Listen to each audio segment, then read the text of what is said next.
NSA दाबी BJD पक्षर आंदोलन। खोर्धा जिला टांगी को एनएसए दाबी राजरास्तार गर्जिले बीजेडी। टांगी बीजेडी पक्षर आज एक विशाल शोभायात्रा आयोजित हो जाइछि। 500 रु अधिक जनसाधारण बहु बीजेडी कर्मी और नेता टांगी मधुमंगल पड़िया ठारू शोभायात्रा रे बाहरी टांगी ब्लॉक कार्यालय पर्यंत आसीथिले। राजरास्तार राज्य सरकार विरुद्ध में नाराबाजा करिसेंति। ब्लॉक कार्यालय पहुंची राज्य सरकार विरुद्ध में बहु विषोद्गार करिसेंति बीजेडी नेता। राज्य सरकार जानिशुणी टांगी को अवहेला करिसेंति। टांगी को नवीन सरकार एनएसए मान्यता देइथिले मध्य मिछुआ सरकार जानिशुणी अवहेला करुछि। तेनु तार उत्तर टांगीवासी को सठिक समय देबे यह कही गलिछंती बीजेडी नेता।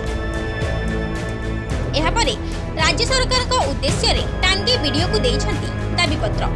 एथिरे सामिल होइछंती बीजेडी लोकसभा प्रार्थी मनमथ राउतराय, पूर्वतन विधायक राजेंद्र साहू, पूर्वतन जिला परिषद अध्यक्ष रामचंद्र महापात्र, बीजेडी संगठक प्रदीप महापात्र, पूर्वतन सरपंच सुप्रभा महापात्र, समिति सभ्य नीलकंठ बेहेरांक सह बहु बीजेडी कार्यकर्ता।